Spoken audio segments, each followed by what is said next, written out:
Arratsaldeon guztiei, Itziar Badla naiz eta hemen nerekin James Taylor.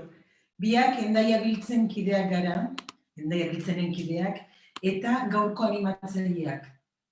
Lehenik eta behin, etxeratze agindua dela eta gaurko mahai ingurua 8:30 berantanez bukatuko dugu.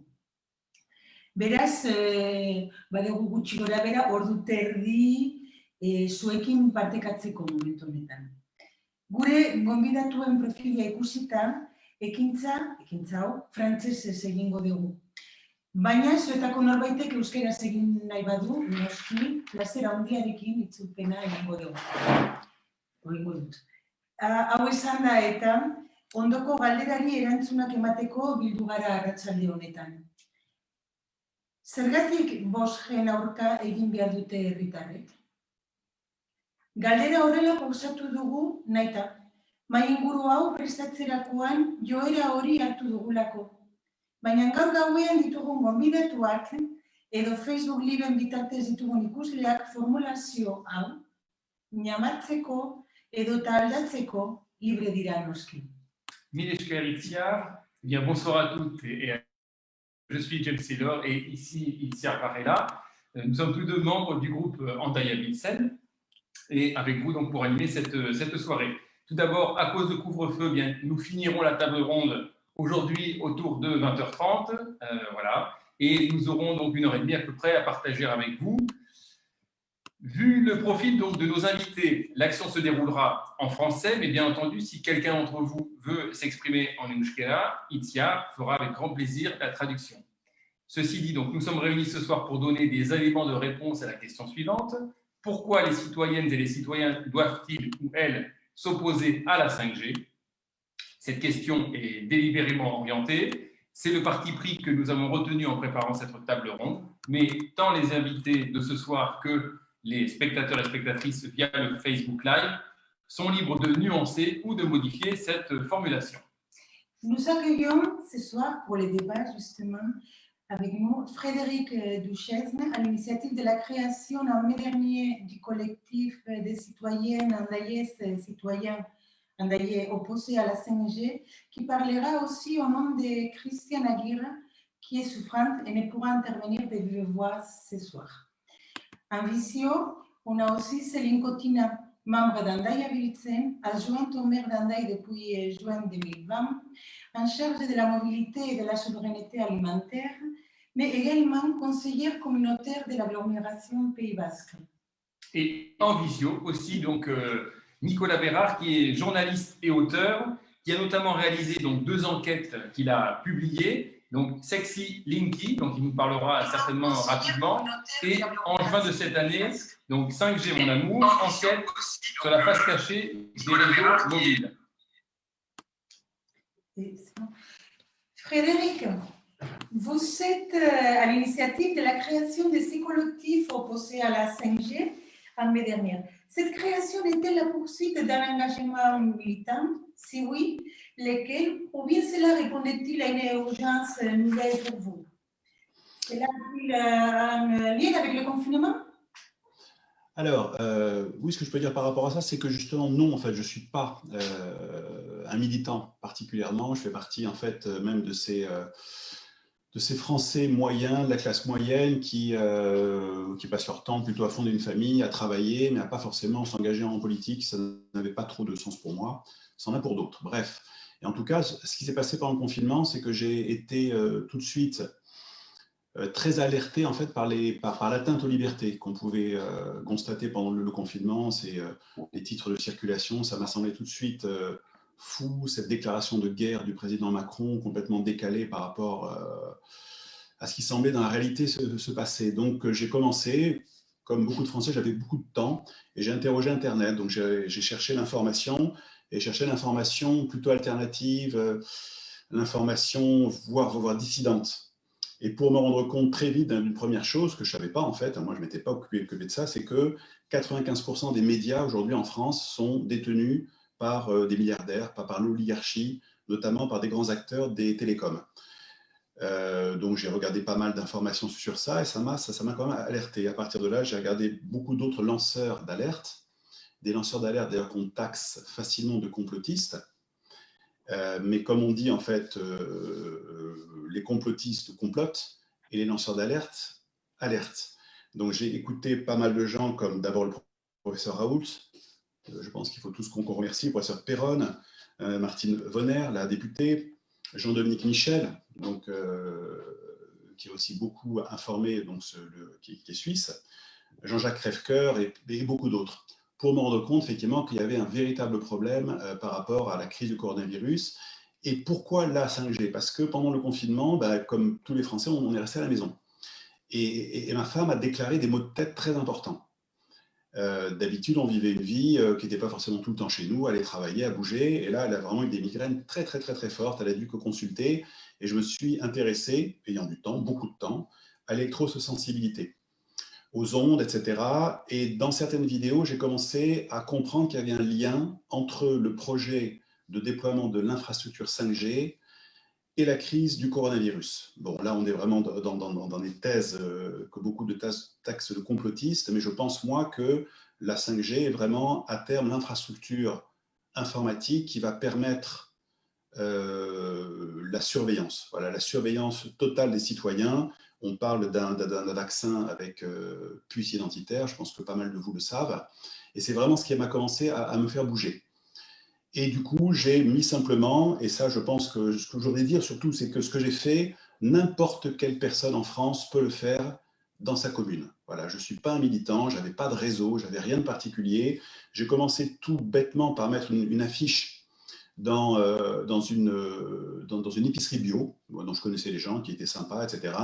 Et de fil en aiguille, une personne, 2, 3, 4, 5 sont arrivés, mais pas tant que ça. Le collectif de Handaï est un collectif très léger, il n'est pas structuré, c'est un collectif, on n'a pas fondé d'association, ça a été très simple. Et on a décidé très vite d'un angle d'action. Quelles sont, Frédéric, les zones blanches? Pouvez-vous développer cette question d'électrosensibilité? Y a-t-il aussi d'autres technologies concernées, peut-être? Je n'ai pas très entendu Itzia parce que le son n'est pas super fort. Ah mince. Je répète alors. Ouais. Ça va, Frédéric? Oui. Oui? C'est bon? Vous m'entendez? Oui, c'est bon, ouais. Ah, oui. D'accord. Je disais, si vous pouvez nous développer un peu, qu'est-ce que sont les zones blanches et aussi la question de l'électrosensibilité et voir s'il y a d'autres technologies qui sont concernées. Oui, alors moi, je ne suis pas un expert. Hein. Je pense que Nicolas pourrait répondre de manière beaucoup plus précise que moi, mais les zones blanches, je pense que tout le monde sait ce que c'est. Ce seraient des zones en France qui ne seraient pas couvertes par les réseaux hertziens, par les réseaux de télécommunications et qui permettraient à des personnes électrosensibles de pouvoir, entre guillemets, se réfugier. Voilà, bon. Il y a eu, je crois, des engagements pour que de tels types de zones existent. On voit qu'avec le déploiement des réseaux, c'est de moins en moins vrai. Et ce qu'on sait aussi, c'est qu'il y a une interpénétration de l'ensemble des réseaux, puisqu'aujourd'hui, on est exposé aux réseaux 2G, 3G, 4G, mais bientôt 5G. On a touché du Wi-Fi, on a du Bluetooth. Donc, toutes ces ondes forment un effet cocktail dont on reparlera, je pense, dans la soirée, parce que le problème, c'est qu'il n'y a aucune, aujourd'hui, appréhension des risques sanitaires par rapport à cet effet cocktail de superposition des ondes. D'ailleurs, il faut signaler qu'à Handaï, on a un espèce de triste record, puisque Handaï, de par sa situation géographique, est exposé à la diffusion des ondes des opérateurs téléphoniques français et espagnols. Donc, quand vous connectez un portable à Handaï, vous allez voir que vous avez une douzaine de réseaux qui s'affichent directement et que, on va le dire, je vais très crûment, on en prend plein la figure, quoi. Frédéric, d'après vos informations, quelles mesures pourraient être prises par un maire pour d'abord informer sa population sur les dangers liés à cette pollution électromagnétique? Les mesures qu'il devrait prendre pour informer, je vais vous répondre, Jeanne, je vais te répondre, je n'en sais rien. Nous, par rapport au collectif, on a très vite décidé qu'on pensait que le seul angle d'attaque, d'action par rapport à la mairie était l'angle sanitaire, dans la mesure où les maires de France, chaque maire a la prérogative de protection de sa population, dans la mesure où il doit prévenir toute pollution de tout type qui pourrait causer un risque sanitaire par rapport à ses administrés. Donc on s'est dit assez rapidement que ça nous semblait être l'angle vis-à-vis duquel on peut avoir une écoute. Donc, ce qu'on a commencé tout d'abord à faire, le collectif Andaille, mais je le répète, c'était une petite équipe, hein, très très légère. On a contacté donc Monsieur Ganish Grabière, qui est adjoint, plutôt qui est élu sur les questions d'environnement, qui nous a reçus très rapidement, qui nous a vraiment écoutés de manière très approfondie, intéressée et précise, et qui, et je l'en remercie hein, véritablement, a tout de suite relayé notre demande. Par la suite, on a écrit une lettre au maire de Hendaye, dont d'ailleurs cette lettre, si des gens nous écoutent aujourd'hui dans une commune de la région ou d'une autre région, je peux très facilement par email leur communiquer le texte de corps de cette lettre qui permet effectivement d'alerter les élus vis-à-vis des risques du réseau 5G. Voilà. Donc c'est un travail qu'on a fait, d'autres personnes l'ont fait dans d'autres communes, évidemment, hein, mais on peut essayer de mutualiser. On a envoyé cette lettre au maire, demandant le moratoire, en s'appuyant aussi beaucoup sur le texte du moratoire corse. Peu de temps avant, et c'est très important, vers le mois de juillet, le Conseil régional de Corse avait décidé d'un moratoire avec la publication d'un document assez précis, très précis, dont on a repris beaucoup d'éléments dans notre courrier. Et on a eu la bonne surprise, de voir que très très rapidement était mis à l'ordre du jour du conseil municipal du 26 août, hein, je crois, cette question. Solution de tout type qui pourrait causer un risque sanitaire par rapport à ses administrés. Donc on s'est dit assez rapidement que ça nous semblait être l'angle vis-à-vis duquel on peut avoir une écoute. Donc ce qu'on a commencé tout d'abord à faire, le collectif Andaille, mais je le répète, c'était une petite équipe, hein, très très légère. On a contacté donc Monsieur Ganish Grabière, qui est adjoint, plutôt qui est élu sur les questions d'environnement, qui nous a reçus très rapidement, qui nous a vraiment écoutés de manière très approfondie, intéressée et précise, et qui, et je l'en remercie hein, véritablement, a tout de suite relayé notre demande. Par la suite, on a écrit une lettre au maire de Hendaye, dont d'ailleurs cette lettre, si des gens nous écoutent aujourd'hui dans une commune de la région ou d'une autre région, je peux très facilement par email leur communiquer le texte de corps de cette lettre qui permet effectivement d'alerter les élus vis-à-vis des risques du réseau 5G. Voilà. Donc c'est un travail qu'on a fait, d'autres personnes l'ont fait dans d'autres communes, évidemment, hein, mais on peut essayer de mutualiser. On a envoyé cette lettre au maire, demandant le moratoire, en s'appuyant aussi beaucoup sur le texte du moratoire corse. Peu de temps avant, et c'est très important, vers le mois de juillet, le Conseil régional de Corse avait décidé d'un moratoire avec la publication d'un document assez précis, très précis, dont on a repris beaucoup d'éléments dans notre courrier. Et on a eu la bonne surprise, de voir que très très rapidement était mis à l'ordre du jour du conseil municipal du 26 août, hein, je crois, cette question. Merci Frédéric. Et juste donc, Christiane Aguirre, qui est andaillaise, est souffrante, comme l'a dit Nitia. Est-ce que Frédéric, elle a évoqué des choses sur les motifs qui l'ont conduit à s'engager dans ce collectif? Oui, alors Christiane, qui ne peut pas être avec nous aujourd'hui parce qu'elle est souffrante, elle est un peu plus âgée que moi, puisqu'elle a plus de 80 ans. En tout cas, elle a amené un dynamisme et une énergie dans ce collectif qui ont été vraiment précieux. Et donc, elle a été motivée, elle avait démarré sur son action bien avant, puisqu'en fait, elle avait cherché d'abord à s'opposer, elle cherche à s'opposer à l'implantation d'un pylône qui doit être implanté par Free Telecom sur la propriété qui jouxte exactement la sienne. Donc, elle s'est émue de ce problème dès le mois de mai 2019. Voilà, elle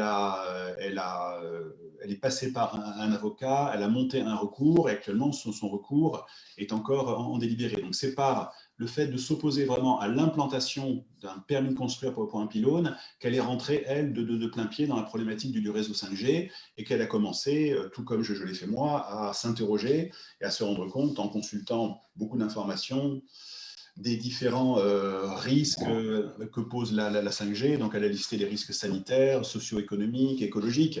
Voilà, mais je pense que tout ça va être développé un peu plus tard dans la table ronde de manière précise, notamment par Nicolas Bérard. Merci. Merci. Et Frédéric, pouvez-vous nous dire quelles ont été vos priorités depuis la constitution de votre association, de votre collectif? Bon, ce n'est pas association encore, mais bon, de votre collectif? Oui, la priorité, je pense que j'ai déjà répondu. La priorité, ça est de dire, voilà, on veut vraiment s'opposer à la 5G, s'opposer au permis de construire. On s'est rendu compte que c'était extrêmement compliqué, technique, que d'ailleurs les acteurs du marché, le gouvernement, ont pris des mesures de manière à freiner considérablement les capacités que peuvent avoir les collectifs, les associations à s'opposer comment dire, à l'implantation des infrastructures, des pylônes. Et donc, on a pensé effectivement que l'angle qui était possible, c'était, comme je l'ai dit, le risque sanitaire, parce que le maire a cette prérogative. Et du coup, on a eu, nous, vraiment la bonne surprise de voir que très, très vite, ça a avancé et que le moratoire du déploiement de la 5G à Hendaye a été voté à l'unanimité par le conseil municipal en très peu de temps après qu'on ait remis ce courrier. Ça, c'est quelque chose sur lequel je veux insister, c'est que dans beaucoup d'autres communes de France, probablement que les élus sont déjà sensibilisés au risque, mais qu'ils ont besoin que des citoyens, pas forcément très nombreux, témoignent du fait qu'il y a une demande qui émane des citoyens, du peuple, pour que la commune se prononce pour un moratoire. Donc ça veut dire que j'invite vraiment tous ceux qui sont concernés à faire ce qu'on a fait. C'est pas si compliqué finalement, il faut s'exprimer, il faut écrire, il faut aller à la rencontre des élus pour se rendre compte finalement que ça peut se passer très vite. D'accord. Et bon, ça, c'est clair, mais peut-être il y a d'autres actions à venir aussi. S'il y a des Hendaillais ou des Hendaillaises intéressés, comment peuvent-ils rejoindre votre collectif? Alors, pour nous rejoindre, on a une page Facebook que vous trouverez assez facilement et qui s'appelle Collectif Hendaye, le collectif d'opposition 5G Hendaye. Voilà. Donc, si vous tapez collectif opposition 5G Hendaye, vous tomberez sur notre page. Il suffit de laisser un message, je vous contacterai. D'accord. Très bien.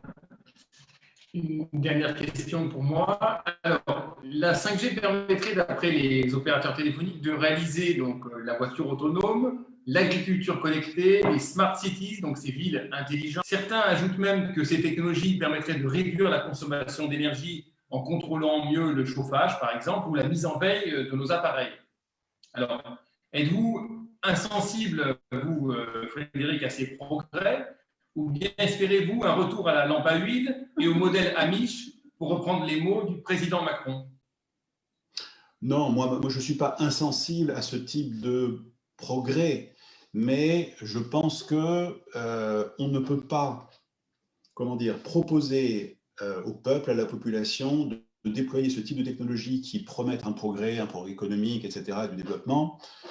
Quoique, des développements, on voit où le développement et la croissance mènent la planète aujourd'hui, mais surtout, ce qu'on a constaté, c'est que le principe de précaution a été totalement bafoué, mais au-delà de ça, c'est-à-dire qu'aujourd'hui, la dangerosité des ondes, voilà, des ondes, mais en général, celle de la 4G et de la 5G, font déjà l'objet d'alertes très importantes. Donc, il y a un collectif de scientifiques, de médecins qui a alerté au niveau mondial par rapport à ça. Donc, on n'est pas sur le fait que le principe de précaution n'est pas appliqué. Le principe de précaution, c'est si on veut vendre un nouveau médicament, un nouveau produit, une nouvelle technologie, alors qu'on ne sait pas du tout s'il pourrait y avoir le moindre problème, le moindre danger, on fait quand même des études indépendantes et précises pour vérifier qu'il n'y aurait pas un risque. Là, on est non seulement sur le fait que le principe de précaution est bafoué, mais qu'en plus de ça, les alertes ont été levées depuis des mois et des mois autour de la dangerosité, et qu'au contraire, les industriels et les gouvernements, aujourd'hui, ont l'attitude d'un déni par rapport à ça. Et ça, c'est très, très choquant. Et ça, pour moi, c'est très, très choquant. C'est-à-dire, au nom d'intérêts économiques, parce que là, on parle de dizaines de milliards, de centaines de milliards, au nom de ces intérêts économiques, de mettre en danger la population mondiale, ça me semble une pure folie. Une pure folie, et je crois que nous, les citoyens, on doit vraiment se battre pour arrêter ça.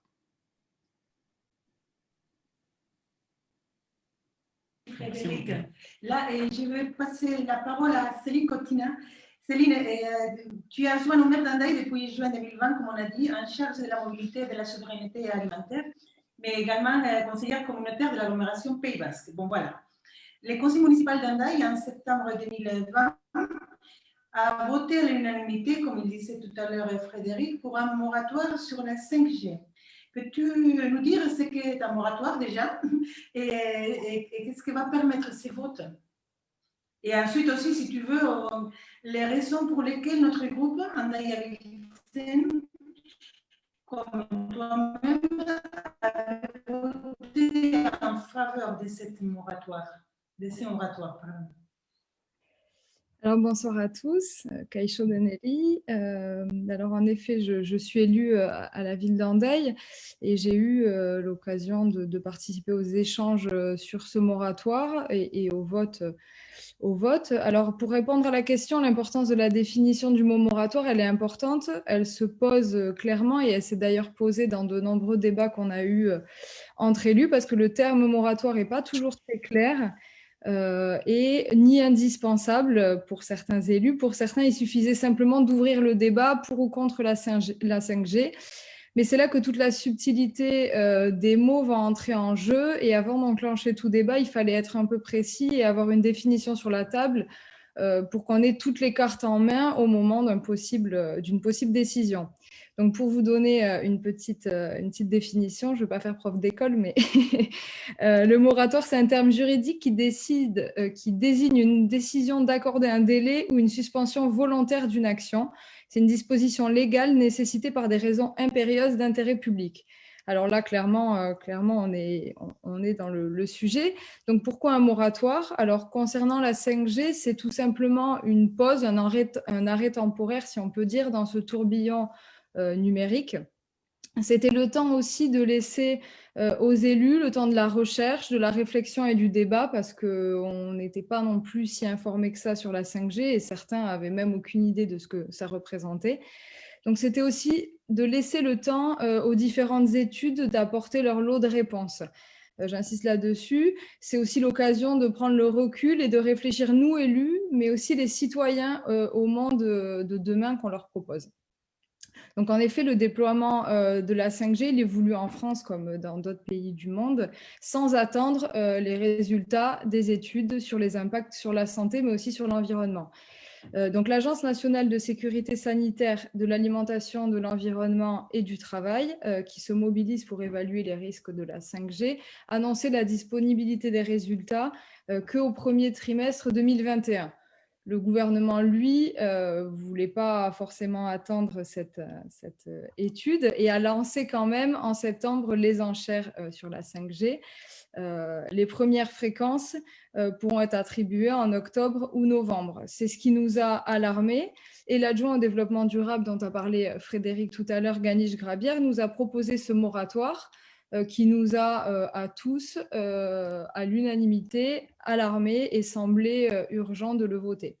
Donc ce moratoire, il est utile, comme je disais, pour prendre le temps d'un grand débat, parce que nous évoluons à deux vitesses. Nous, élus, nous avançons un peu au rythme des instances, des administrations, alors que le numérique avance à une vitesse folle. Donc, élus d'Andaï Avilsen, on s'est réjouis, enfin je ne sais pas si on peut dire réjouis, mais de ce moratoire, et nous avons bien entendu voté pour, parce qu'il est important pour nous, dans un premier temps, d'appliquer le principe de précaution dont parlait Frédéric tout à l'heure. L'idée, ce n'est pas de refuser en bloc la 5G, mais c'est d'adopter une position raisonnable sur le sujet et de demander la suspension du déploiement en attendant d'avoir des études, en espérant qu'elles soient objectives et indépendantes de tout lobby industriel. Donc l'idée, c'est d'avoir ces études sur l'impact sur la santé et l'environnement et d'utiliser cette pause pour une réflexion éclairée sur le sujet en comprenant les différents enjeux et impacts, s'approprier le sujet pour trouver l'alternative la plus adaptée au mode de vie de nos concitoyens. Et cette délibération, elle était aussi importante parce que d'une part, c'est le symbole du principe de précaution, comme je le disais tout à l'heure, qu'on aurait pu appliquer à des dispositifs comme le Linky et j'en passe. Et en fait, on espère qu'à l'avenir, on l'appliquera à chaque installation de ce type. Mais aussi parce qu'elle représentait pour nous, les membres d'Hendaye Bilsen, un très bel élan citoyen, un engagement qu'il fallait soutenir. Cette lutte contre la 5G en Hendaye, elle était menée depuis des mois par des Hendayais et des Hendayaises. C'est eux qui nous ont amenés à poser cette délibération sur la table. Et en fait, c'est comme ça que nous voyons en fait la politique de demain. C'est une politique initiée par un travail constructif qu'on pourra mener entre les associations, les collectifs, les élus et les citoyens. Voilà. Et Céline Cotina, donc, on l'a dit, vous êtes élue à la mobilité et à la souveraineté alimentaire. Donc, j'ai parlé un peu rapidement tout à l'heure des smart cities et donc de toutes ces nouvelles technologies qui pourraient simplifier donc, la mobilité dans les villes, par exemple, fluidifier la circulation, aider à trouver une place de parking. De même, cette fameuse agriculture connectée, donc je suppose que vous êtes sensible à tout ça. Donc, en tant qu'adjointe au maire sur ces sujets, quel regard portez-vous sur ces promesses d'un monde meilleur? Alors forcément, comme disait Frédéric, je le recite une nouvelle fois, on peut être tenté, hein, moi la première, je travaille dans le numérique et je suis quelqu'un d'assez connecté, donc on peut être tenté par tous les aspects positifs que les promoteurs évoquent. Forcément, ils nous évoquent que les côtés positifs, hein, de la 5G, de cette évolution vers un nouveau monde, hein, le monde d'après. Je ne sais pas si dans les manuels d'histoire, dans 50 ans, ils parleront de l'ère avant 5G et l'ère après 5G, mais clairement, ils occultent volontairement les côtés négatifs, hein, je ne vous apprends rien sur ça. Cette technologie, c'est sûr, elle présente des avantages et on peut se laisser tenter, mais le principe de précaution doit prendre le pas avant toutes ces grandes promesses. Aujourd'hui, pour moi, notre santé, les enjeux écologiques et sociaux, ils doivent passer avant tout. Et à l'heure actuelle, telle que nous est proposée la 5G, ne rime ni avec santé ni avec écologie. Quant à la mobilité dans notre ville, pour moi, elle doit se penser autour de l'enjeu climatique, c'est indissociable, et elle doit intégrer la contrainte écologique et sociale. Et la réponse à cette problématique, tout de suite, n'est pas la 5G, loin de là. Son déploiement massif va à l'encontre d'une réflexion bas carbone, hein, clairement. Donc voilà, la mobilité, elle doit être un outil pour réduire notre impact environnemental et elle ne peut, pour l'instant, elle ne peut pas être développée à partir d'un dispositif comme la 5G à l'empreinte numérique si importante, j'ai envie de dire. Donc d'ailleurs, nous avons de nombreux chantiers sur la mobilité à mettre en place et à réaliser pour développer la mobilité au Pays Basque avant de s'attaquer à devenir une smart city, hein. Et concernant l'agriculture connectée, en fait, j'ai plutôt espoir et envie de reconnecter les gens à la terre, en fait, qu'on laisse un petit peu nos smartphones de côté pour cultiver, mettre les mains dans la terre et approcher autre chose, approcher une agriculture différente, celle de la proximité, une agriculture durable et respectueuse de l'environnement. Voilà, d'autant qu'aujourd'hui, le numérique nous offre déjà de belles possibilités suffisantes pour cultiver et apprendre. Je pense que peut-être nous pourrions nous en contenter. Donc, nous parlons de 5G, mais à l'heure actuelle, et on l'a vu, hein, avec le Covid, les enfants qui faisaient l'école à la maison, les professeurs, et on a eu des remontées sur ça, il existe une fracture numérique. Il y a encore des gens en Hendaye et même au Pays Basque qui n'ont pas accès aux outils numériques, qui n'ont pas accès à Internet, qui ont des mauvaises connexions. On a des quartiers en Hendaye qui n'ont pas la fibre, ni de raccordement à des réseaux Internet, et j'en passe. Donc nous devrions, pour moi, plutôt nous atteler à régler cette question-là, à essayer de mettre tous les citoyens et les citoyennes sur un pied d'égalité, à donner accès à tout le monde au numérique et de faire de cette accessibilité un enjeu social avant de se lancer dans la course folle à la technologie qui va faire que creuser les écarts entre ceux qui pourront se payer un nouveau smartphone connectable à la 5G, ceux qui pourront avoir une voiture connectée pour se garer facilement.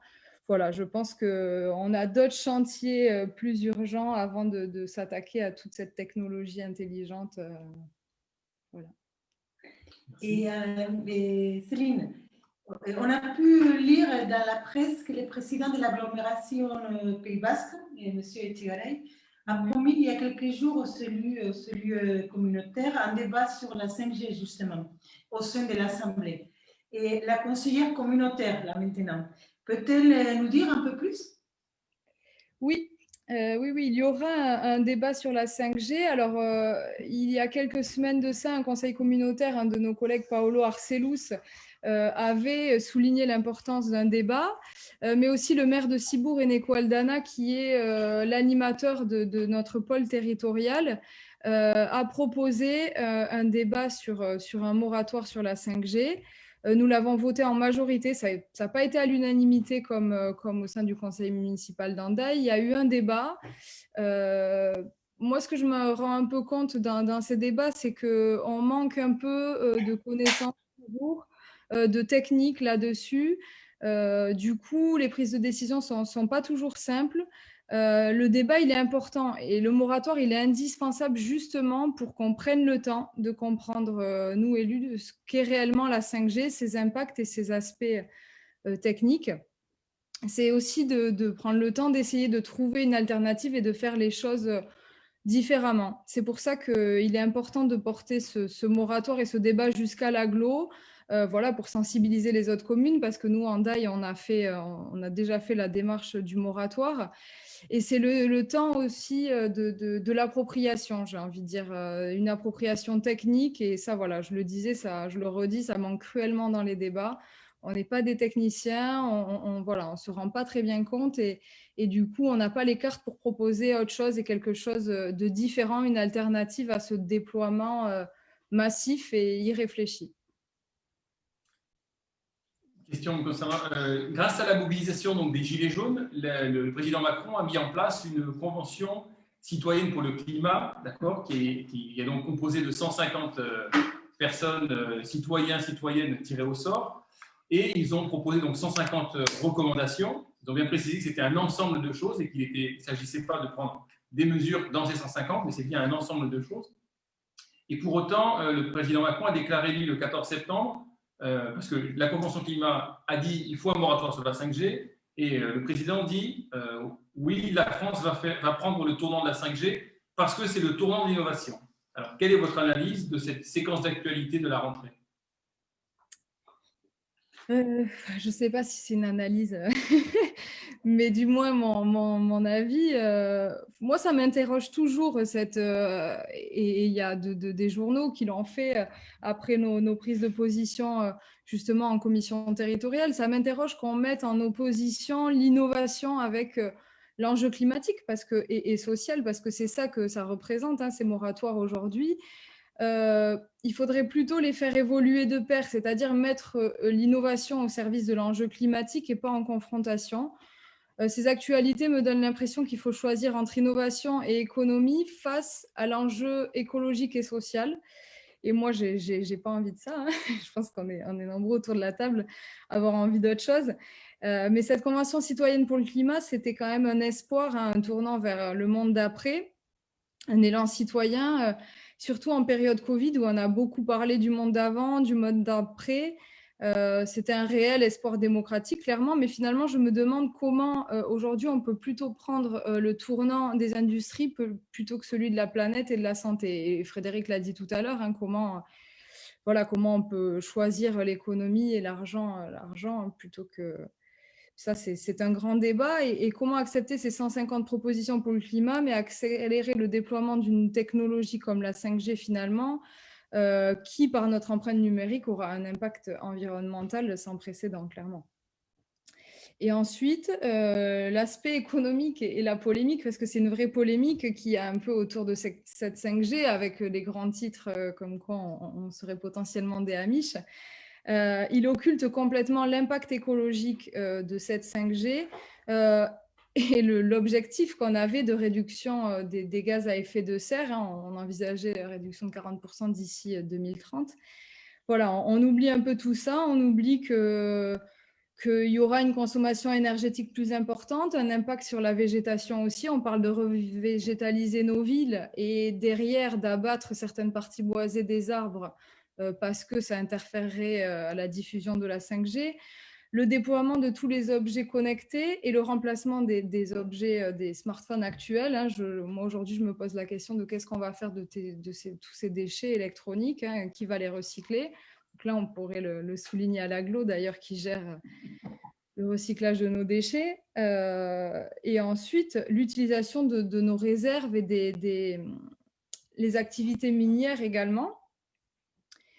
Voilà, dans les grandes lignes sur l'impact sur l'environnement et l'augmentation, je m'étais noté, l'augmentation de 2% de la consommation mondiale d'énergie est avancée pour le déploiement de la 5G. Donc voilà, c'est des chiffres significatifs qui m'interrogent un peu sur tout ça. Donc voilà, pour moi, nous devrions nous concentrer plutôt sur la réduction de nos émissions de gaz à effet de serre et le numérique devrait être une force.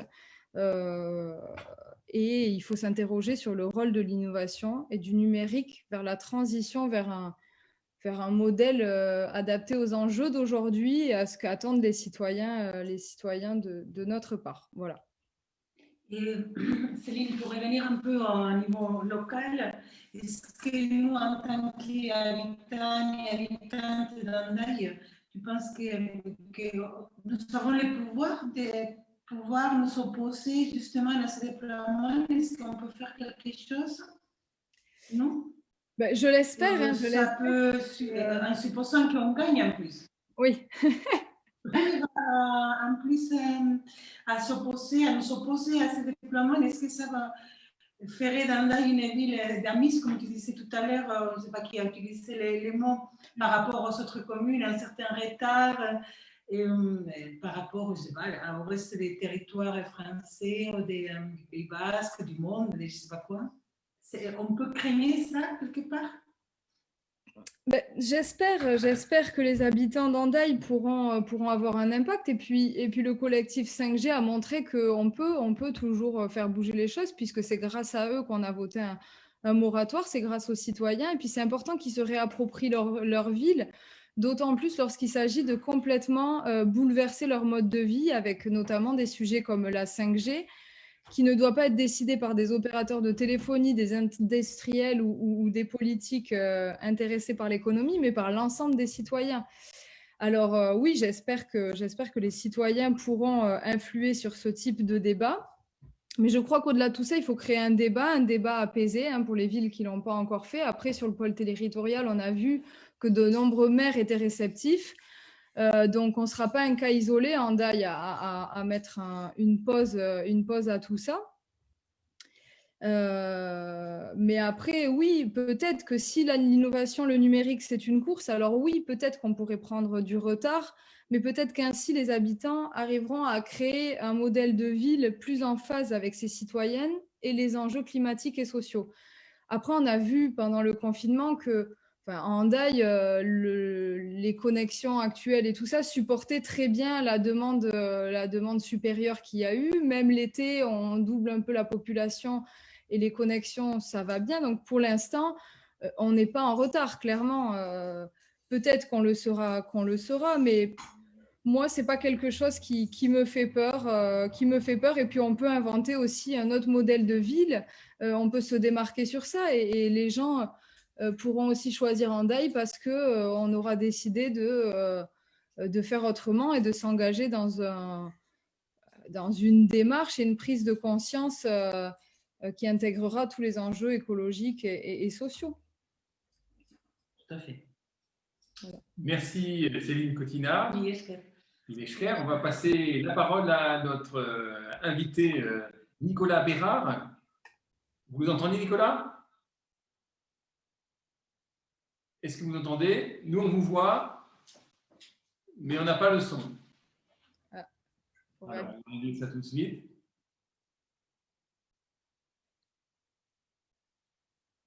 Je pense que c'est de notre côté, c'est ça? Alors, apparemment, Nicolas, c'est chez vous.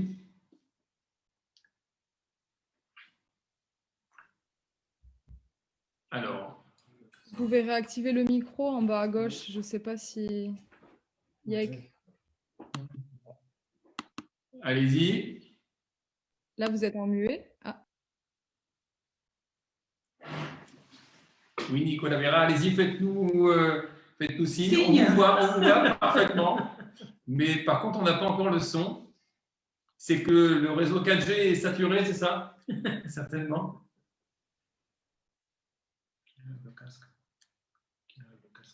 Oui, alors je ne sais pas, on me fait signe peut-être est-ce que c'est avec le casque que ça pose un problème ou...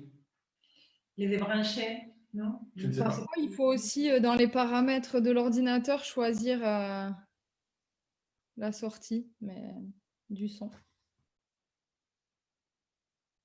Bon, Vous nous entendez, Nicolas? oui. Alors, Il nous entend? oui, bah, il nous entend oui, parfaitement, mais il nous a fait un signe. On attend juste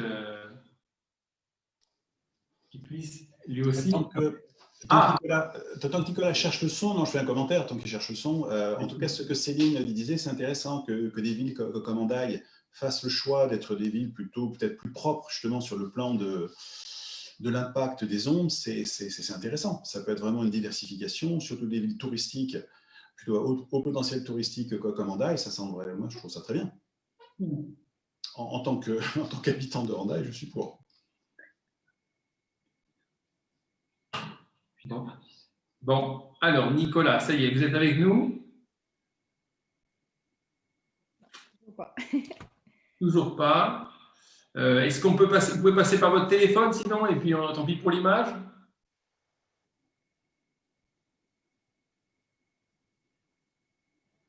Qu'en pensez-vous?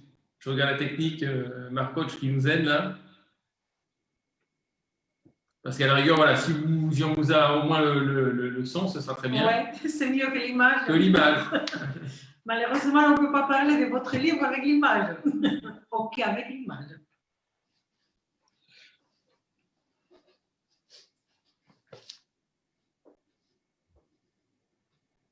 Alors, pendant que vous êtes en train de le problème du son, moi, ce que je vais dire, c'est que, donc, bien sûr, ce livre qui est sorti au mois de juin, alors c'est une enquête qui est remarquablement précise et documentée, donc elle se lit très facilement, et je n'ai pas besoin d'un bagage scientifique, mais elle est très surprenante, et je dirais même très dérangeante.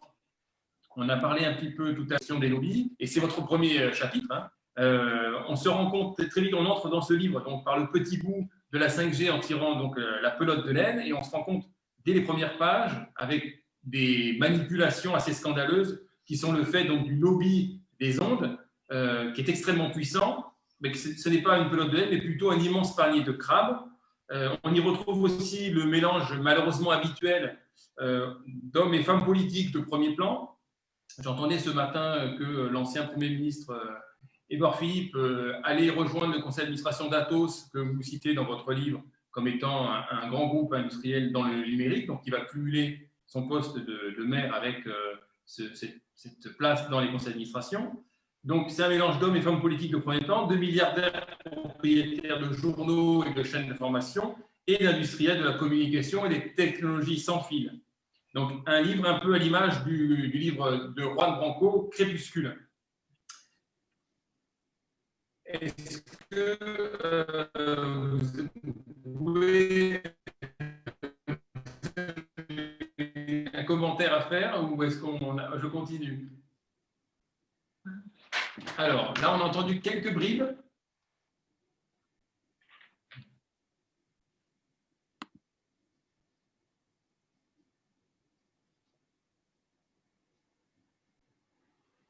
On essaye de regarder au niveau technique. Hein.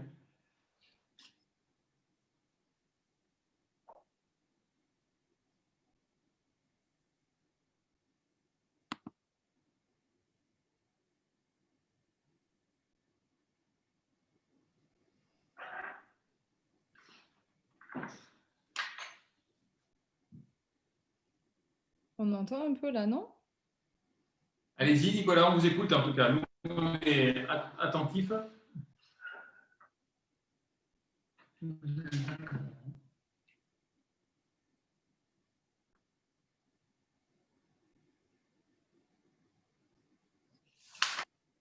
Je pourrais essayer de résumer une partie de l'ouvrage, mais vous le ferez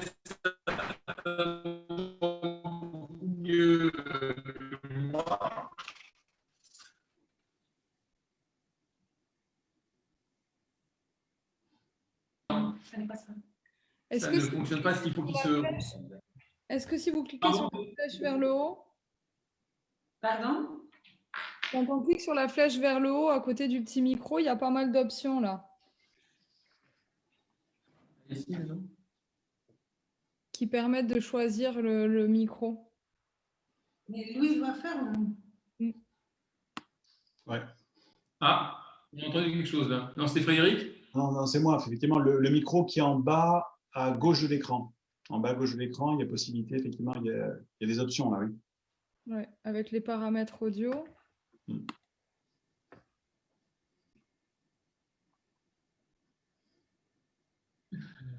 Et sinon, si vous aviez un micro sur le casque, peut-être essayer avec celui-là.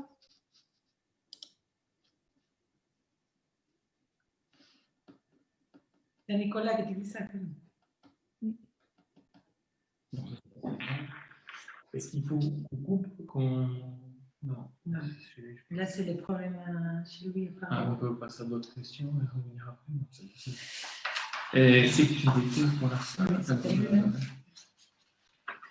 Il essaye depuis un autre ordinateur. Est-ce qu'on peut mettre la vidéo là-dedans? Est-ce que tu peux nous mettre les deux vidéos qu'on avait prévues En attendant de solutionner Ouais. le problème, peut-être. On parlait donc de consommation énergétique et du lien avec le réchauffement climatique. Alors, juste une précision, bien souvent dans les médias, la question du réchauffement climatique n'est pas abordée de façon suffisamment précise. Le principe, ce qu'il faut bien voir, ce que disent notamment donc, les ingénieurs du groupe du Shift Project, par exemple, dirigé par Jean-Marc Jancovici, c'est que on fait la dérive climatique, c'est-à-dire le changement de climat, c'est-à-dire les plus fortes précipitations, des sécheresses, y compris maintenant davantage en métropole, mais également la multiplication des événements climatiques extrêmes. Tout ceci, on ne sait pas ce que ça va devenir dans les 20 ans qui viennent. C'est-à-dire que c'est lié à notre société industrielle qui a dégagé un certain nombre de gaz à effet de serre dans l'atmosphère, en particulier du CO2. Et cette augmentation du CO2 dans l'atmosphère, eh bien, elle modifie le climat. Mais le climat est un système tellement énorme qu'il a une inertie et on ressent les effets de ce surplus de CO2 20 ans après. Ce qui veut dire que là, les précipitations qu'on a eues, les inondations qu'on a encore eues dans le sud de la France, mais les incendies en Australie, la sécheresse ce printemps dans les jardins, en fait, c'est le fait du réchauffement climatique qui a été provoqué il y a 20 ans déjà.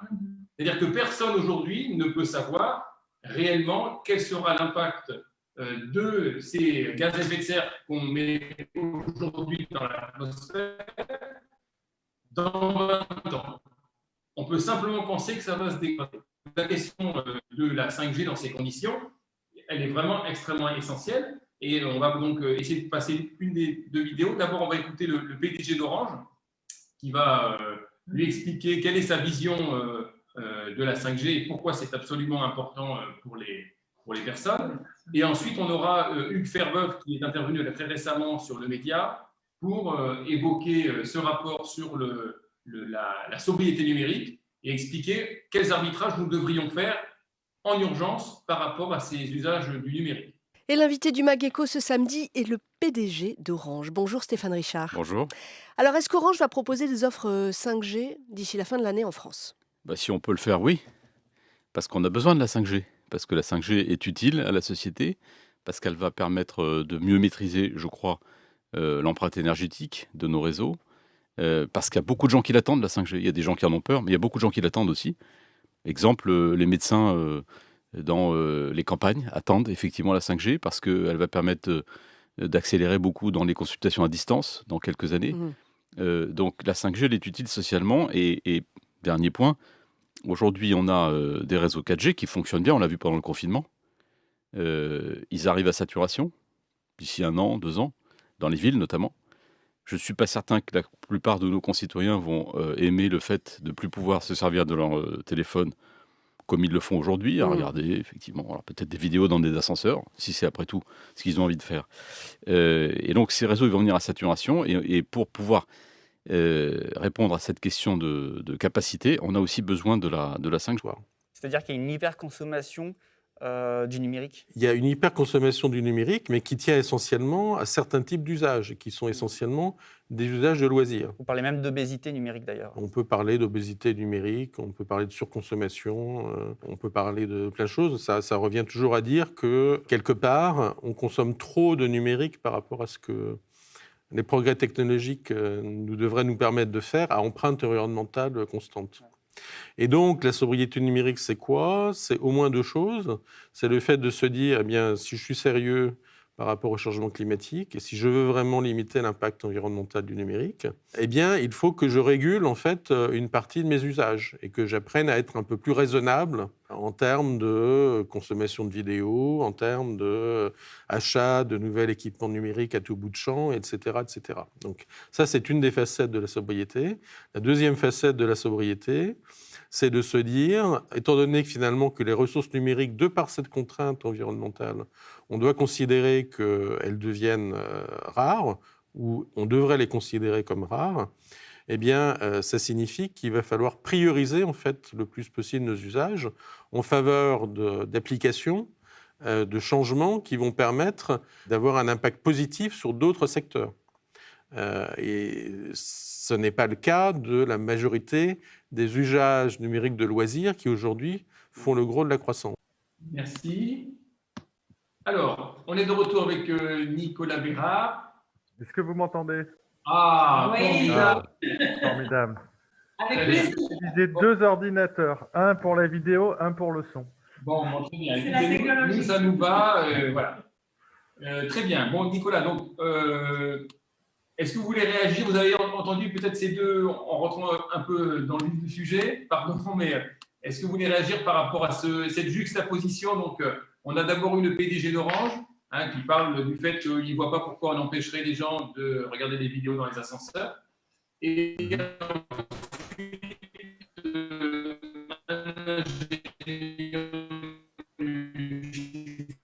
projet qui dit qu'il y a urgence à faire des arbitrages en faveur des choses qui...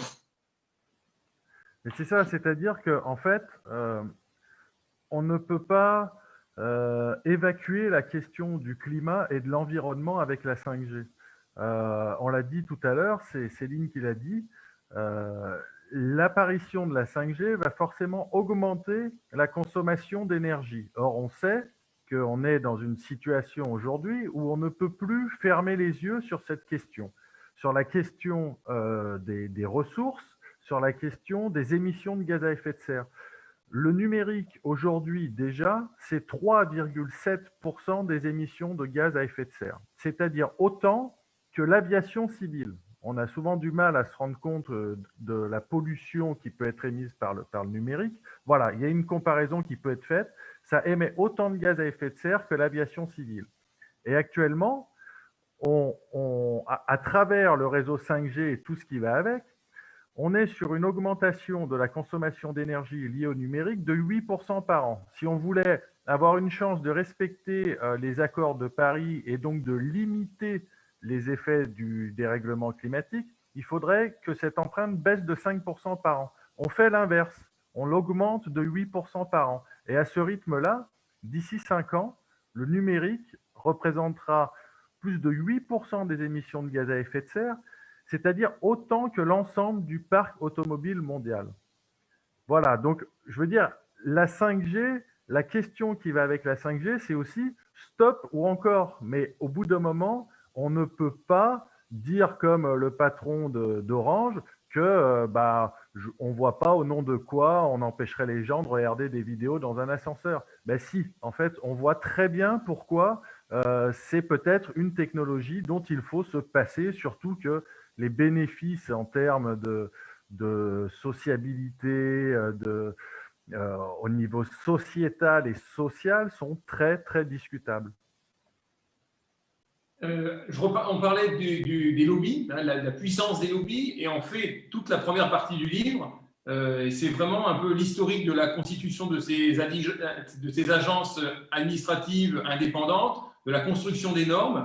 Moi, j'ai évoqué donc le climat un peu du livre de Juan Branco, Crépuscule, avec des collusions à tous les étages. Est-ce que vous pouvez développer? Oui, ben en fait, le lobby du sans-fil, il a commencé à se développer très vite, notamment en France et dans les années 90. Donc il faut se rappeler, parce que ça paraît très loin et aujourd'hui on a l'impression d'avoir toujours vécu avec des téléphones portables, qu'en fait en l'an 2000, on n'était que 1 sur 2 à avoir un téléphone portable. Et dans les années 90, donc on était encore nettement moins. Et pourtant, dès le début des années 90, il y a un ensemble de groupes industriels qui gravitent autour de ces technologies du sans-fil, qui vont se réunir et déjà élaborer des stratégies. Et notamment, la question à laquelle ils veulent répondre, c'est cette question des risques sanitaires. Parce qu'avec l'apparition des premières antennes de téléphonie sans fil, apparaissent également les premières craintes que cette technologie peut avoir des effets sur la santé. Et donc, ils vont mettre au point une stratégie en empruntant en fait exactement les mêmes stratégies qui ont été mises au point quelques décennies plus tôt par l'industrie du tabac, notamment, qui est une des industries qui a été pionnière dans cette stratégie de lobbying et notamment dans cette stratégie de la mise en place de la manufacture du doute. C'est-à-dire qu'il s'agit de nier, en fait, à chaque fois qu'il y a des éléments qui semblent montrer une dangerosité, il faut les nier, instiller le doute dans les esprits en partant du principe que dès lors qu'il y a un doute, ce doute va bénéficier à l'industrie parce qu'il va empêcher les politiques de prendre les mesures efficaces pour lutter contre ces effets. On l'a vu avec le tabac, et puis après, il y a eu la même chose avec l'amiante, par exemple. Mais en fait, à chaque fois, on retrouve ces mêmes stratégies. Les risques sanitaires, justement, liés aux ondes, ils sont classés en 2 catégories, les thermiques et les athermiques. Alors, pouvez-vous nous en parler, nous préciser de quelle façon ils sont pris en compte par l'IRPA, donc l'Association internationale de radioprotection? Oui, en fait, effectivement, il y a 2 sortes de risques. Les risques thermiques, c'est ceux qui vont provoquer un échauffement dans votre corps. Et donc, cet échauffement, en fait, crée forcément un déséquilibre et est nocif pour la santé. Et ça, l'industrie, même l'industrie de la téléphonie, ne peut pas le nier. Donc, les normes aujourd'hui, elles sont fixées pour uniquement nous protéger de ces effets thermiques. Et c'est écrit en toutes lettres. Là, enfin, j'insiste parce que j'invente rien. Dans les recommandations qui ont été émises par l'ICNIRP, qui est un organisme qui est très proche de l'industrie de la téléphonie mobile, qui est très noyauté, on va dire, par l'industrie, et c'est cet organisme privé qui a conseillé l'ensemble des États de la planète sur les seuils d'émission d'ondes électromagnétiques à ne pas dépasser. Et c'est écrit en toutes lettres dans leur document, ils disent « Nous partons du principe que seuls les effets immédiats, donc les effets thermiques, sont avérés.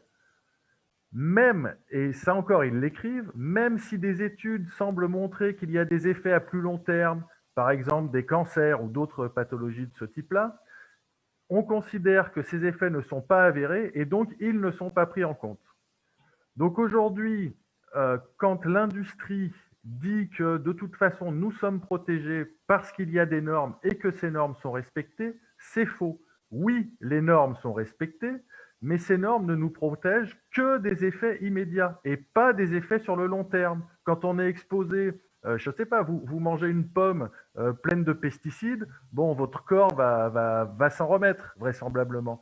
Quand vous commencez à manger des produits pesticidés depuis 10 ans, 20 ans, 30 ans, c'est à partir de là que les pathologies apparaissent. Et ce qui a fort à craindre, c'est que ce soit exactement la même chose pour les ondes électromagnétiques. C'est sur la durée. Bien sûr, l'intensité rentre en compte. Et si la 5G est développée, on va accentuer le problème, certainement l'accélérer. Mais il faut vraiment prendre en compte ces effets sur le long terme. Or, actuellement, les normes ne nous protègent absolument pas contre ça. Merci, Nicolas. En mars 2020, Sébastien Soriano, président de l'ARCEP, s'exprime ainsi dans le journal La Tribune. Pour les patrons des régulateurs des télécoms, l'enjeu n'est pas d'être pour ou contre la technologie et d'opposer la 5G à la question environnementale, mais de construire les conditions pour que la technologie, qui est la plupart du temps neutre, se développe dans le sens que l'on veut. Vous y croyez-vous à la neutralité de la technologie?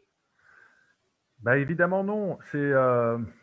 Là encore, c'est un vieux mythe de la neutralité de la technologie. Évidemment, si la technologie, elle répond toujours à... Alors, elle devrait répondre à des besoins de la population. Or, ce qu'on voit, et c'est flagrant, je crois, avec la 5G, c'est qu'elle répond évidemment au désir de l'industrie et à un grand business, en fait. Et ce qui est très parlant avec la 5G, c'est qu'en fait, toute l'industrie, que ce soit l'automobile avec leurs voitures autonomes, que ce soit l'énergie, parce que leur modèle de Smart City est un modèle qui consomme énormément d'électricité, que ce soit l'électroménager, puisque l'un des buts de la 5G, c'est d'avoir des frigos connectés et des lave-vaisselle connectés. En fait, toutes les grandes industries, quasiment, se restructurent autour de ce projet d'une société hyper connectée.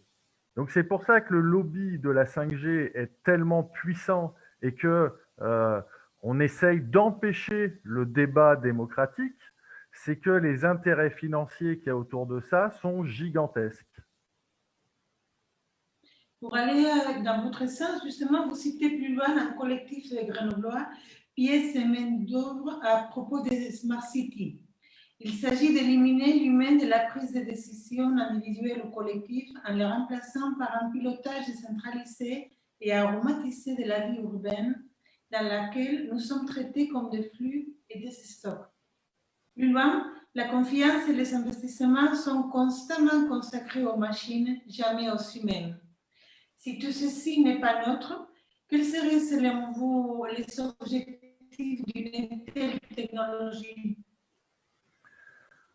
Mais en fait, je pense que c'est un ensemble d'intérêts. C'est-à-dire que, bon, j'ai parlé avant des intérêts de l'industrie, mais je pense que les gouvernements trouvent aussi leurs intérêts, dans le sens où finalement, on le voit aujourd'hui très clairement avec Macron qui a fait campagne en se présentant comme le chef de la Startup Nation. C'est-à-dire que finalement, les intérêts de l'industrie et des gouvernants, et en tout cas de ceux-là, sont très étroitement imbriqués. Emmanuel Macron, c'est un candidat qui est sorti un petit peu de nulle part. Bon, il a été ministre de l'économie, mais c'est pas non plus quelqu'un qu'on voyait arriver à la présidence et qui a bénéficié en fait du soutien massif de la plupart des grands médias français qui, comme ça a été dit tout à l'heure, appartiennent dans leur très grande majorité à des millionnaires et des milliardaires de la téléphonie et des nouvelles technologies.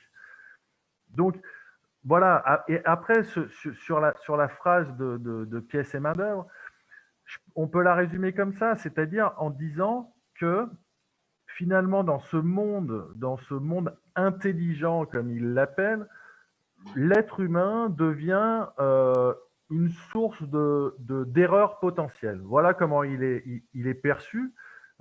C'est-à-dire qu'il faut au maximum l'éliminer, l'éliminer pas physiquement, mais éliminer son libre arbitre et le remplacer par des machines qui, elles, seraient pour leur part infaillibles. Si vous me permettez, je vois un autre avantage, c'est le fait que la machine, elle ne se met pas en grève ou elle ne réclame pas des meilleures conditions de travail. Exactement, oui. Et ça, j'ai lu un livre très intéressant récemment qui s'appelle Lettre à ceux qui robotisent le monde, merci de changer de métier.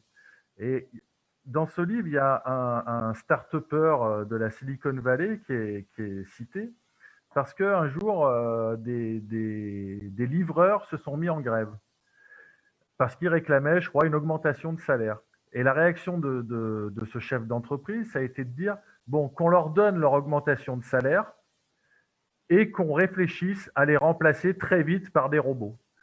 Voilà, donc effectivement, on met directement l'humain en concurrence avec des machines et on lui empêche, du coup, on le prive de son libre arbitre, de sa liberté, en le mettant comme ça en concurrence. Et c'est quelque chose qui se voit en fait tous les jours. Je prends cet exemple dans la Silicon Valley, mais en France, c'est pareil.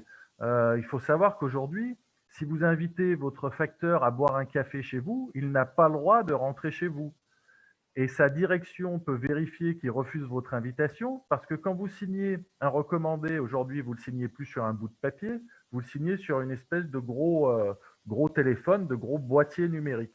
Et grâce à ce boîtier numérique, sa direction peut le tracer 24 heures sur 24, enfin en tout cas pendant qu'il est au travail, pendant qu'il fait sa tournée. Et donc s'il s'arrête trop longtemps chez un usager, eh bien sa direction le verra grâce à ce boîtier qui le piste à longueur de journée. Donc on voit aussi cette volonté de faire du business, de monétiser des relations humaines aussi élémentaires que celles qui consistent à payer un café à son facteur. Merci. Et parlons, j'ai toutes vos questions sur la G. L'on trouve cette question, en quoi la 5G constitue-t-elle une révolution technologique?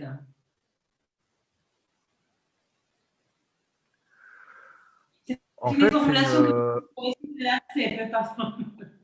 sur le gendarme des télécoms, ouais. voilà, il y a un questionnaire qui essaie de répondre, puisque c'est nos impôts qui payent l'ARCEP, donc qui est censé renseigner le public. Et on trouve cette question qui est particulièrement objective, mais on voulait avoir votre avis. Voilà, on vous écoute. Sur le fait que ce soit une révolution technologique, oui, c'est-à-dire qu'on remplace, en gros, les routes nationales par des autoroutes, quoi. Les routes nationales commencent à être engorgées. Les routes nationales, je veux dire, je fais le parallèle entre les routes et les échanges d'informations. Les routes nationales commencent à être un peu saturées. Et donc, il fallait, évidemment, pour faire advenir leur modèle de société qui consiste à connecter tout à tout, il fallait créer des autoroutes pour permettre un échange de données permanent en augmentation constante. Donc, je veux dire, technologiquement, c'est certainement une révolution, c'est une prouesse en tout cas de réussir ça. Mais les questions qu'il faut se poser et qu'on nous empêche bien souvent de poser, parce que dans les médias, il a fallu déjà batailler pour qu'ils parlent un petit peu de la 5G, mais c'est pas facile. Les questions qu'il faut se poser, c'est en fait, est-ce qu'on a envie de ce modèle de société qu'on nous propose? Voilà, tout simplement. Et déjà, on devrait être en droit de se prononcer là-dessus, de dire si oui ou non on veut d'une société hyper connectée, ou si tous les investissements qui sont envoyés dans des voitures autonomes, dans de la télémédecine, dans tout ça, est-ce qu'on ne peut pas les mettre ailleurs? Je peux développer sur la télémédecine, par exemple, parce qu'on est en période de Covid. Là, je ne sais pas s'ils ont annoncé un reconfinement ou quoi, mais on nous fait passer la télémédecine et la téléchirurgie, par exemple, pour un progrès gigantesque. On nous dit que le système de santé va être amélioré grâce à la 5G, en gros. Et en fait, quand on prend 2 minutes le temps de réfléchir à ça, mais c'est très facile de s'y opposer. Moi, je n'ai pas envie de me faire opérer dans un hôpital où le chirurgien se trouverait à plusieurs centaines de kilomètres de moi et qui m'opérerait à distance depuis un autre hôpital. Enfin, est-ce que les milliards et les millions qu'on va mettre pour mettre en place ces outils, est-ce que ce ne serait pas plus efficace de rouvrir les hôpitaux, de remettre les lits d'hôpitaux qui ont été fermés? Au début de la crise du coronavirus, les soignants n'avaient pas de masque, n'avaient pas de blouse, et aujourd'hui, on nous explique qu'on va améliorer le système de santé grâce à la 5G. Je veux dire, des fois, on se dit que plus c'est gros et plus ça passe.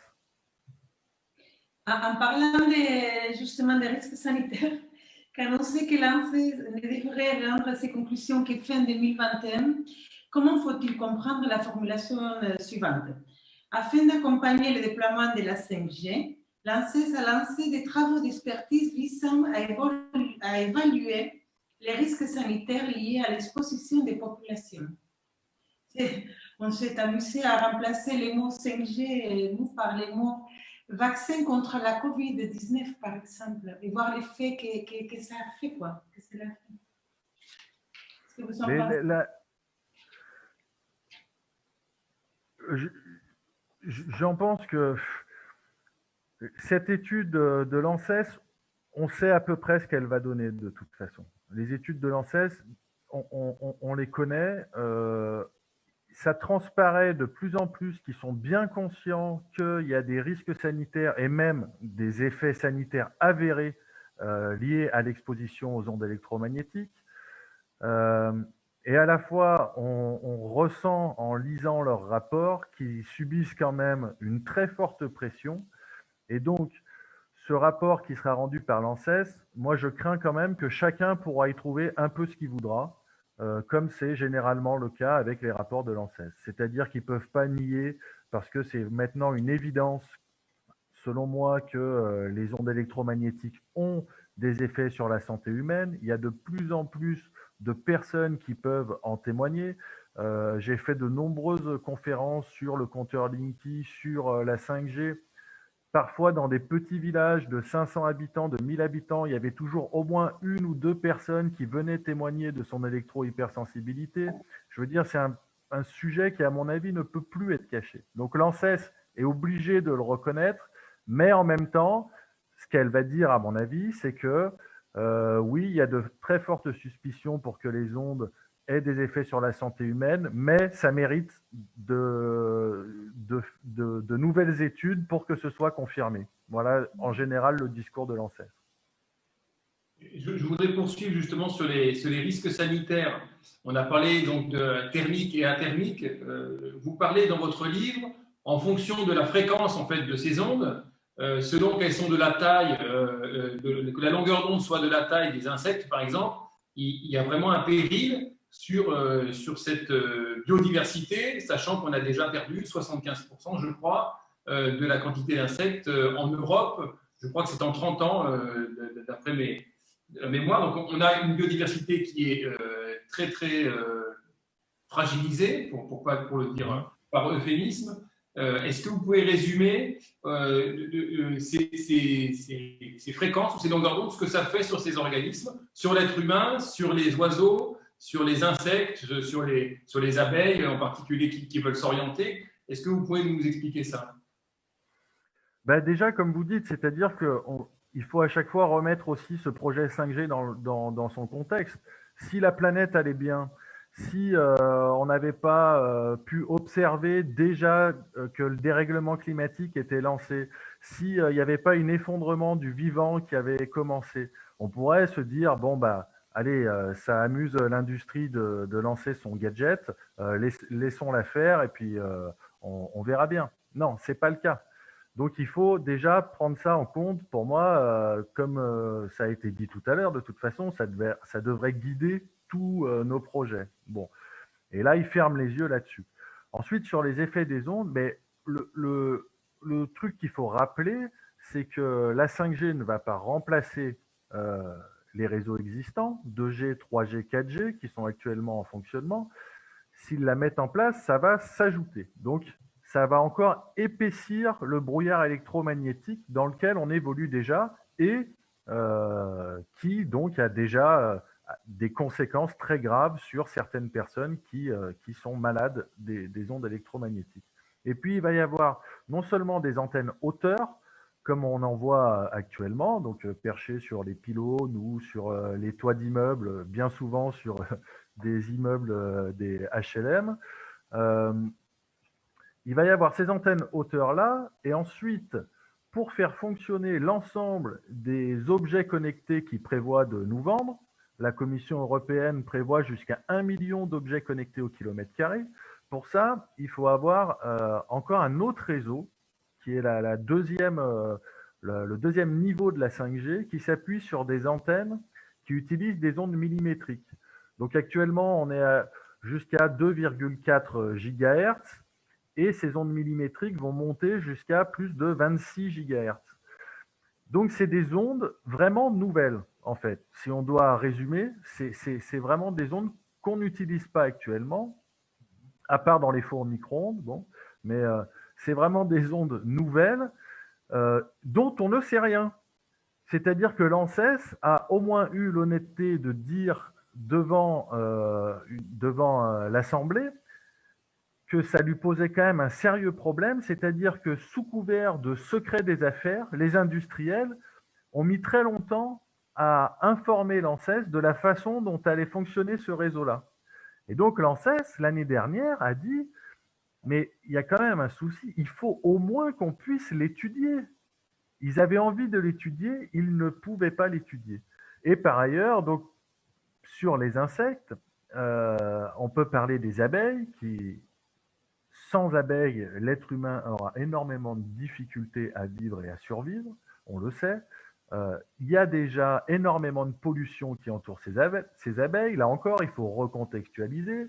Le gouvernement a réautorisé les néonicotinoïdes, et puis il y a d'autres pollutions. Donc, la population d'abeilles est déjà en grande difficulté. Or, on sait que les ondes électromagnétiques ont des effets aussi sur ces abeilles. Ça les empêche de s'orienter, elles ne retrouvent plus la ruche. Mettez un téléphone portable juste au-dessus d'une ruche, vous mettez un téléphone portable en fonctionnement, sa population va être divisée par 2. Enfin, on a beaucoup d'éléments qui semblent avérer que les abeilles craignent les ondes électromagnétiques. Donc là encore, au bout d'un moment, quand est-ce qu'on arrête? Est-ce qu'on va, sous prétexte de mettre en place des voitures autonomes et de la télémédecine, faire subir à ces abeilles qui sont déjà en grande difficulté une nouvelle pollution de masse? Parce que là, on parle bien d'une pollution de masse qui doit couvrir quasiment l'ensemble du territoire et même de la planète.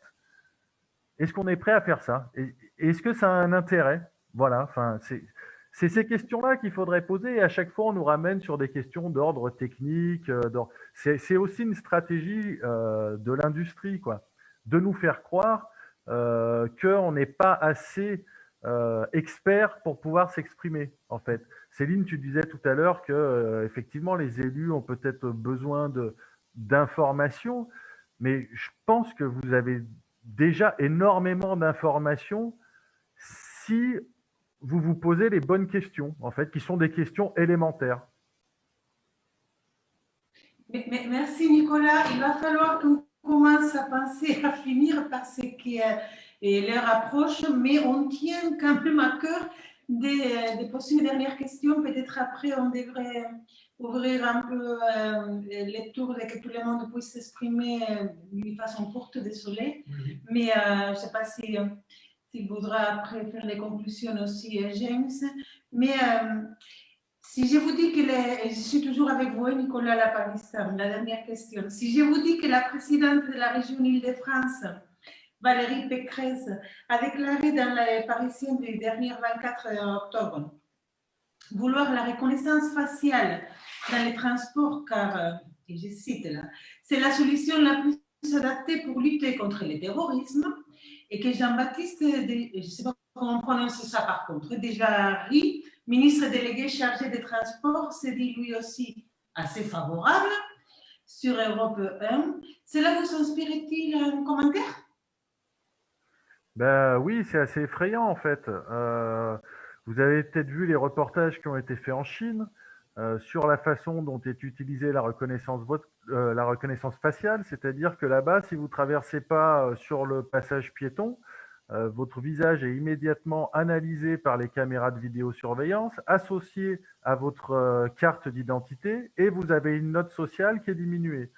Et quand votre note sociale passe en dessous d'un certain seuil, vous n'avez plus le droit de prendre le train, vous n'avez plus accès aux prêts bancaires, etc., etc. Donc on voit que c'est un contrôle absolu, où 1984, ça paraît de la rigolade comparé à ça. Et aujourd'hui, on a des responsables, avec des gros guillemets, des responsables politiques qui nous disent qu'il ne faut pas avoir peur. Il y a eu Christophe Castaner de la même façon, qui, lorsqu'il était encore ministre de l'Intérieur, disait qu'il fallait, après tout, réfléchir calmement sur la reconnaissance faciale, mais que lui n'y était pas foncièrement opposé. Et il disait, de toute façon, on est déjà dans un enclos numérique mondial. Moi, cette expression d'enclos numérique mondial, elle me fait vraiment froid dans le dos. Donc, au bout d'un moment, voilà, c'est aussi ces questions-là autour de la 5G, c'est ce contrôle, c'est ce contrôle et dont on aura du mal à croire qu'il puisse y avoir un retour en arrière ensuite. Donc je pense que c'est vraiment important que des citoyens comme Frédéric, des élus comme Céline prennent cette question en main parce que voilà, ça remet énormément de choses en compte sur notre façon de vivre, sur notre liberté, en plus de la santé. Merci, monsieur. J'aurais une dernière question très rapidement. On parlait du contexte des terroristes pour faire passer des lois contre la population. Le climat, aujourd'hui, il y a la loi ASAP, par exemple, pour accélération et simplification administrative. Est-ce qu'il nous semble, nous, au niveau des associations, des militants, qu'ils soient ici basques ou écologistes, que bien souvent, ces politiques, sous couvert de protéger la population, se retournent contre des gens qui s'opposent justement à la mise en place, par exemple, d'antennes relais ou ce genre de choses? Oui, il y a un exemple qui est très parlant à mon avis, c'est celui des tests ADN. Les tests ADN, au départ, ils ont été instaurés en France uniquement pour des personnes condamnées pour pédophilie. Donc effectivement, personne ne s'y est opposé, et à juste titre, presque, encore que c'est une vraie question, parce que à partir du moment où ça a été permis pour les pédophiles, petit à petit, ce pouvoir de l'État a été étendu à d'autres crimes, et puis à des crimes moins importants, et puis à des délits. Et puis aujourd'hui, qu'est-ce qu'on voit? On voit que de simples militants écologistes qui se font arrêter lors de manifestations, on leur impose le prélèvement d'ADN. Donc voilà, là encore, effectivement, ce contrôle, à chaque fois, le terrorisme a bon dos, effectivement. Alors, à chaque fois, il y a des nouveaux drames qui sont de vrais drames, ça je le nie pas, mais à chaque fois, grâce à l'émotion suscitée par ces drames-là, on nous fait passer des idées comme ça et on nous fait accepter l'idée que la reconnaissance faciale sera un bon moyen de lutter contre le terrorisme. Jusqu'à présent, en plus, ce qu'on constate, c'est que c'est faux avec la vidéosurveillance, parce que qu'est-ce que permet la vidéosurveillance? Ça permet d'avoir les images des délits et des crimes. Ça ne permet pas de les empêcher. Le fou qui a pris un camion sur la promenade à Nice, la promenade de Nice, c'est l'avenue en France qui est où on compte le plus de caméras de vidéosurveillance. Est-ce que ça a empêché ce drame-là? Non. Donc, voilà, je pense qu'il faut vraiment être très méfiant et que même si on est d'accord sur le fait qu'il faille lutter contre le terrorisme, s'interroger, savoir est-ce que la vidéosurveillance et encore plus la reconnaissance faciale va nous permettre de lutter contre le terrorisme. Moi, je ne le crois, mais pas du tout. Merci beaucoup, merci à tous Et à toutes. Et à toutes. On est un petit peu pris par le temps avec ce couvre-feu. En tout cas, on vous remercie toutes et tous. On va laisser dire 2 mots à chacun pour pouvoir, et chacune pouvoir, je sais pas, faire une petite conclusion et une phrase. On est vraiment attrapé par le temps, désolé. Et on va laisser la parole là, dans l'ordre qu'ils sont parlés, peut-être. Oui. Allez, Frédéric, c'est à vous. Merci de m'avoir invité à participer. Merci à Nicolas, c'était très intéressant de l'entendre. Mais merci à Céline aussi. Je pense qu'il faut diffuser cette parole pour que globalement, il y ait une prise de conscience de tout ce qui est en train de se passer. Et puis, on sait que tout ça est lié aussi à cette crise du coronavirus. Effectivement, toujours plus de sécurité, toujours plus de contrôle, toujours plus de destruction de la santé, que ce soit par les OGM, par Big Pharma. On vit dans un monde terrible, quoi. Donc vraiment, les citoyens vont vraiment devoir se mobiliser, descendre dans la rue, sinon on est mal. Merci Frédéric.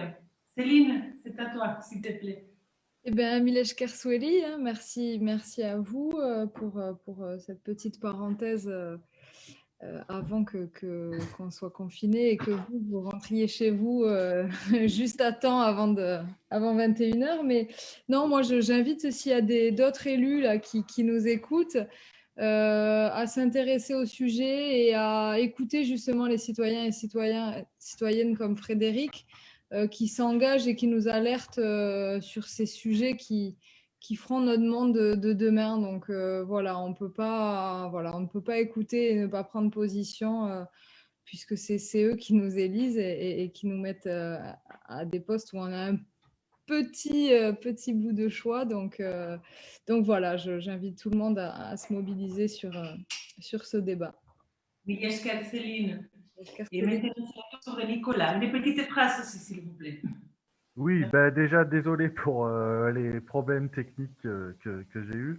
Merci de m'avoir invité parce que voilà, il faut imposer ce débat sur la 5G. Il faut au moins que les gens puissent en parler. Et une toute petite dernière chose, puisqu'apparemment on va vers un nouveau confinement. Moi, j'ai envie de dire aux parents aussi et aux professeurs et à tout le monde de l'éducation finalement, de se méfier énormément de l'école numérique. Je rappelle juste pour faire très court que les ingénieurs de la Silicon Valley inscrivent leurs enfants dans des écoles où les tablettes numériques sont interdites. Je pense que même en période de confinement, on peut très bien utiliser des livres ou faire passer des feuilles de papier et ne pas scotcher nos enfants toute la journée devant des tablettes numériques. Miliesker, merci. Merci beaucoup. Merci, Servana, Miliesker Itziar. Merci à toi. Et à bientôt. Merci à Marc Koch et Lustando qui étaient avec nous à la technique. Merci, il y a eu fort à faire aujourd'hui. Et à très bientôt pour un prochain Ondaya Lancet. Miliesker mundu guztiari eta hurrengo arte.